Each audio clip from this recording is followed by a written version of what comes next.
স্বৈরাচারী হাসিনা সে যখনই চট করে পট করে ঢুকার খবর ছাড়বে, এই খবরগুলো আপনারা প্লিজ এইভাবে প্রচার করেন না। এখনো কি হইলো ভাই, আপনারা সবাই আলাদা আলাদা হবেন কেন? আমরা কেউ আলাদা হইতে চাই না। বাংলাদেশ জামাত ইসলাম সহ প্রত্যেকটি ইসলামী দলকে আহ্বান জানাচ্ছি, আগস্টের 5 তারিখ পর্যন্ত যেমন আমরা একসাথে কাঁধে কাঁধ মিলিয়েছিলাম, জামাত ইসলাম বলেন, খেলাফত মজলিস বলেন, জমিয়তে উলামা ইসলাম বলেন, ইসলামী আন্দোলন বলেন, প্রত্যেকটা দলের নেতার সাথে, যেটা আবার বললাম, প্রত্যেক দিন আমার আলোচনা হয়েছে কিভাবে আমরা সহযোগিতা করতে পারি। আমরা সবাই কিন্তু একসাথে ছিলাম। আমি বিশ্বাস রাখি যে আমরা এখনো একসাথে থেকে এই দেশটা করতে পারি। এবং এই জায়গায় আমি আরেকবার এই সুরে আমার একতার সুরে যে কথা বলছে বিএনপির মাননীয় ভারপ্রাপ্ত চেয়ারপারসন জনাব তারেক রহমান, আমি তাকেও সাধুবাদ এবং ধন্যবাদ জানাই যে সেও বারবার কিন্তু এই একতার কথা বলছে এবং বলছে সরকার গঠন হলেও একসাথে জাতীয় সরকার গঠন করবে। এইটার জন্য তাকে আমি ধন্যবাদ এবং স্বাগতম জানাই। একই সাথে আমার মিডিয়া ভাই ও বোনেরা, আপনাদের কাছে আমি অনুরোধ জানাই, এই যে স্বৈরাচারী হাসিনা সে যখনই চট করে পট করে ঢুকার খবর ছাড়বে, এই খবরগুলো আপনারা প্লিজ এইভাবে প্রচার করেন না। এই খবরগুলো আপনারা যখন প্রচার করেন, আমি বুঝছি ভাই আপনারাও চিন্তা করেন জনগণ জানতে চায়, ভালো কথা, সব জিনিস না জানাইলেও চলে এত বড় করে।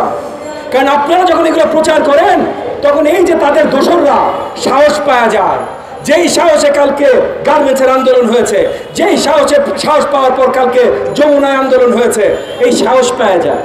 এবং একই সাথে এই যে বাকি সব বাংলাদেশের আপামর জনগণ তারা ভীত হয়ে যায় যে এত কষ্ট করে গুলি খেয়ে রক্ত দিয়ে হাসিনাকে আমরা বিতাড়িত করলাম, সে কি আবার সহজে ফিরে আসবে?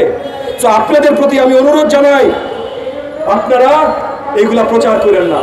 এবং শেষ আরেকটা অনুরোধ জানাই, আমার বক্তব্য শেষ করব, আমাদের মাননীয় সুশীল সমাজ যারা আছেন, আপনারাও কিন্তু আমাদের মাথার মুকুট, সবচেয়ে বেশি জ্ঞানী বিজ্ঞ আপনারা বিশ্ববিদ্যালয়ে পাঠদান করেন, আপনারা এনজিও চালান, আপনারা ব্যবসায়িক প্রতিষ্ঠান চালান, আপনারা অনেক জ্ঞানী গুণী মানুষ।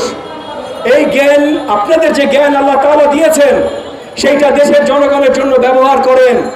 দেশের জনগণ যেন গণতন্ত্র ফিরে পায়। একদিকে তাকিয়ে এতদিন আপনাদের পছন্দের একটা সরকার ছিল, তাদেরকে সাপোর্ট করেছেন, এরপর আরেকটা পছন্দের সরকার চান, তাদেরকে সাপোর্ট করবেন, এরকম করেন না। জনগণের জন্য যদি কাজ করতে হয়, জনগণের জন্য যদি কিছু চাইতে হয়, তাহলে গণতন্ত্র চাইতে হবে। এবং গণতন্ত্র ফিরে নিয়ে আসার অন্য কোনো উপায় নাই ভাই, নির্বাচন ছাড়া। আমি আশা রাখি আমাদের একতা বজায় থাকবে। আমি আশা রাখি ছাত্র জনতার যেগুলো তারা প্রতীক্ষা করে সেগুলো অন্তর্বর্তীকালীন সরকার বাস্তবায়নের জন্য কাজ করবে। আমি আশা রাখি এখন অন্তর্বর্তীকালীন সরকার আমাদের ডাক দিবে, আমরা একসাথে তাদেরকে আরো সফলতার দিকে নিয়ে যাব এবং শেষমেশ বাংলাদেশের জনগণ নতুন করে গণতন্ত্র সূর্য দেখতে সক্ষম হবে। আপনাদের সবাইকে অসংখ্য ধন্যবাদ। জয় বাংলাদেশ।